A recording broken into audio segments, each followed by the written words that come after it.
الموصوف والصفت الاسم الموصوف هو كل اسم كل كلمة يسمى بها شخص او حیوان او شیء او معنی۔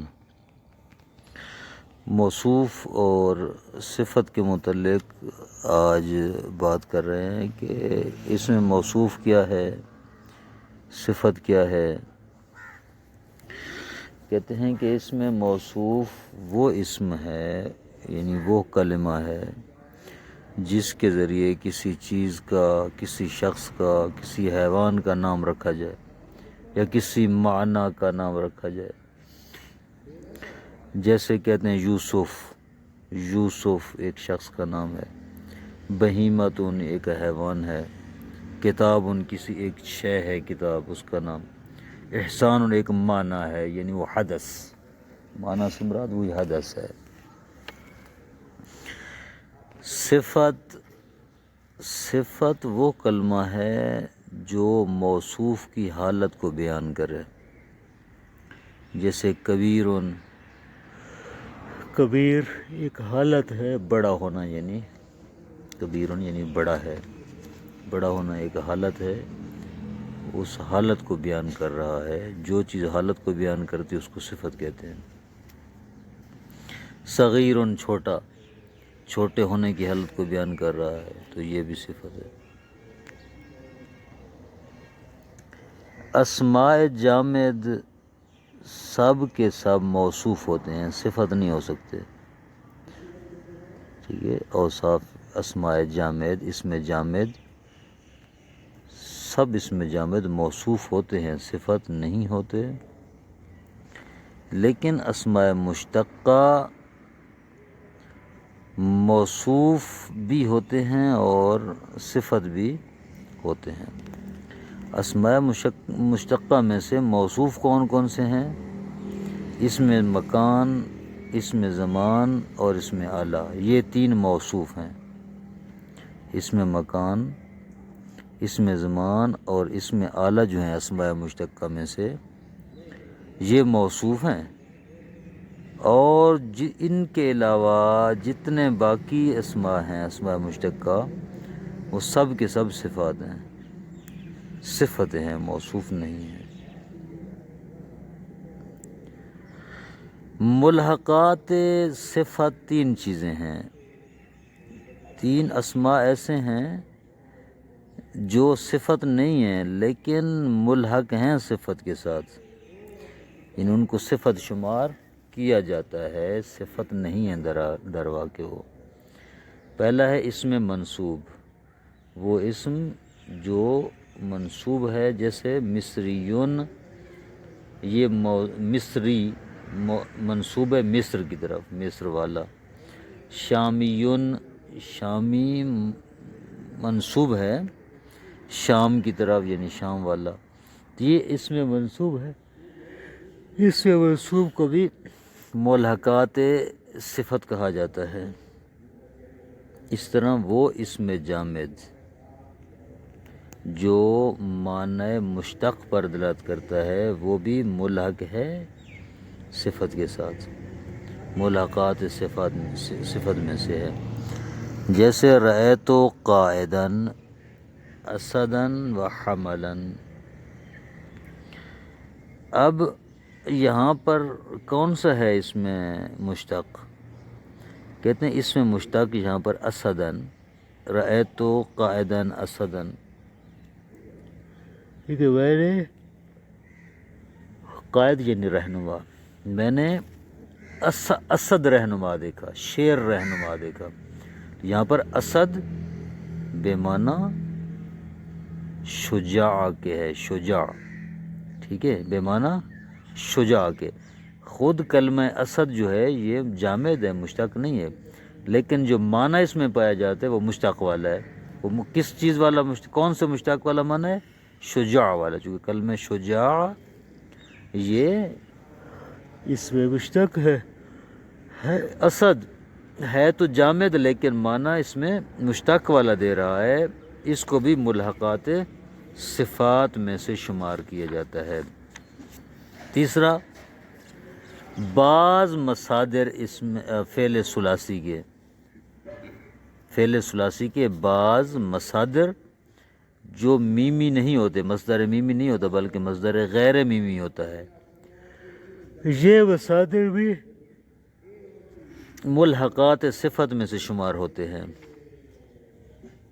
اور یہ مصادر جو ہیں یہ صفت کے قائم مقام آ سکتے ہیں، ٹھیک ہے، قلیل ہیں البتہ، اور سمائی ہیں، یہ قیاسی نہیں ہے، کوئی ان میں قیاس نہیں ہے، جیسے ثقتن، عدل، رضن۔ اب ثقتن کہتے ہیں کہ علی ثقتن، علی ثقہ یعنی قابل وثوق ہے۔ اب یہ ثقتن ہے تو مصدر ہے، ثلاثی کا مصدر ہے، ثلاثی مجرد کا مصدر ہے ثقتن، اور مصدر غیر میمی ہے، یہ مصدر میمی نہیں ہے، مگر یہ ایک صفت کے قائم مقام ہو کر آتا ہے، ثقتن یعنی واثقن، ٹھیک ہے، ثقہ ہے مصدر ہے لیکن قابل وثوق کے معنی میں ہے، صفت کے معنی میں ہے، وثوق جو صفت ہے نا، قابل وثوق ہونا، یہ ایک صفت ہے۔ کہتے ہیں کہ یہ جو ہے نا یہ قلیل ہے، قلیل طور پہ قلیل ایسا ہوتا ہے کہ مصدر ثلاثی صفت کے قائم مقام ہو، یہ بہت قلیل ہے، اور یہ سمائی ہے، اس کے لیے کوئی قاعدہ کلیہ نہیں ہے۔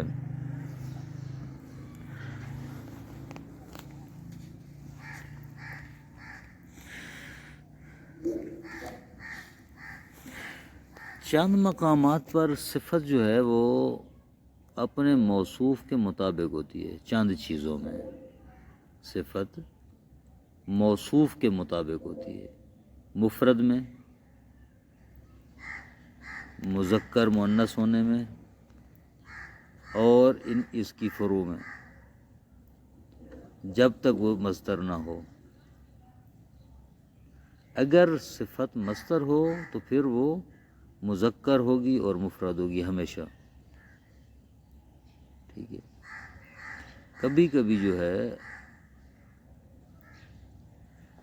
اس کی جمع بھی لگائی جاتی ہے، یعنی صفت اگر صفت مصدر ہو تو جمع بھی لگاتے ہیں، جیسے رجال ثقاتن، ثقات ثقتن کی جمع ہے، ثقات مصدر ہے، ثقہ مصدر ہے نا، مصدر کی جمع ہے، تو ہونا تو چاہیے تھا رجال ثقتن، لیکن کبھی کبھی رجال ثقاتن بھی آتا ہے۔ اس بات کو دوبارہ بیان کروں گا، صفت اپنے موصوف کے مطابق ہوتی ہے، مفرد اور مذکر ہونے میں، جب تک مصدر نہ ہو۔ اگر صفت مصدر نہ ہو تو اپنے موصوف کے تابع ہے، مفرد تثنیہ جمع ہونے میں، مذکر مؤنث ہونے میں، ٹھیک ہے۔ اگر موصوف مفرد ہے صفت مفرد ہوگی، موصوف مذکر ہے تو صفت مذکر ہوگی، موصوف مؤنث ہے صفت مؤنث ہوگی، یہ صفت اپنے موصوف کے تابع ہے۔ لیکن اگر صفت مصدر ہو تو پھر ہمیشہ مفرد مذکر رہے گی، چاہے موصوف جمع ہی کیوں نہ ہو، لیکن کبھی کبھار صفت مصدر اپنے موصوف کے مطابق آ سکتی ہے، جمع جسے رجال ثقاتن ہم کہتے ہیں۔ ترجمہ دیکھیں، الاسم الموصوف کل کلمۃ یسمى بها شخص او حیوان او شیء او معنی۔ اسم موصوف ہر وہ کلمہ ہے جس کے ذریعے کسی شخص کا، حیوان کا، چیز کا، معنی کا نام دیا جاتا ہے، جیسے یوسف بہیمۃ، کتاب احسان۔ والصفۃ ہی کل کلمۃ تشرح حال الموصوف، صفت ہر وہ کلمہ ہے جو موصوف کے حال کو بیان کرے، موصوف کی حالت کی وضاحت کرے، جیسے کبیر، صغیر، اس کی وضاحت جو پہلے بیان ہوئی ہے۔ الاسماء الجامدۃ کلھا موصوفۃ، اسماء جامدہ سب کے سب موصوف ہیں۔ واما المشتقۃ فالموصوف منها اسم المکان والزمان واسم الآلۃ، اور اسم مشتق ان میں سے جو وہ موصوف واقع ہوتے ہیں وہ اسم مکان اور زمان اور اسم اعلیٰ ہوتے ہیں، والباقیات، اور باقی جتنے اسماء مشتقہ ہیں، کلها صفات، سب کے سب صفت ہے۔ یلحق بالصفت ثلاثۃ اشیاء، تین چیزیں صفت کے ساتھ ملحق ہوتی ہیں۔ الاسم المنصوب الیہ، ایک تو اسم منصوب، جیسے مصری، مصری سے مصری، شامی سے شامی۔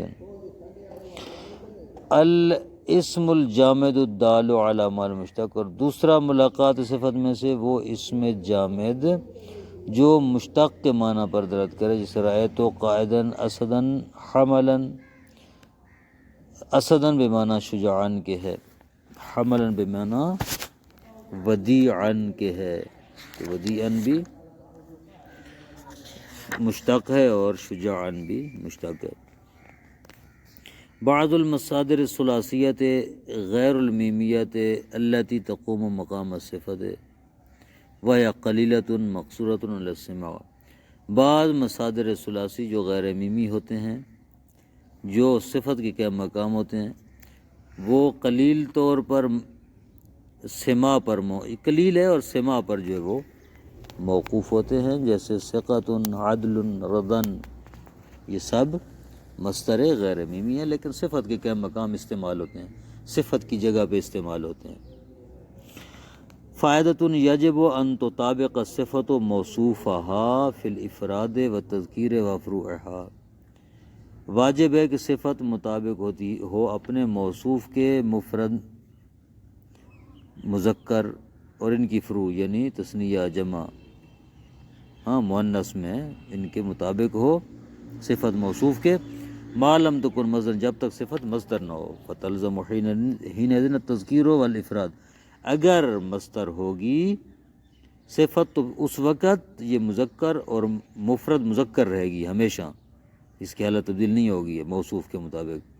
ربما جمع بعضها فتقول، بسا اوقات بعض لوگوں نے ان کو جمع کیا ہے، جمع بنائی ہے، جیسے کہتے ہیں رجال ثقۃ، رجال ثقات، ثقۃ مفرد، ثقات اس کی جمع بھی بناتے ہیں، جبکہ قاعدہ تر رجال ثقۃ ہونا چاہیے تھا، کیونکہ مصدر ایسے کا مفرد مذکر ہونا چاہیے تھا، لیکن خلاف قاعدہ جو ہے اس کو جمع بھی بنا دیا جاتا ہے، رجال ثقات بھی کہہ سکتے ہیں۔ صلی اللہ علی محمد و آلہ وسلم۔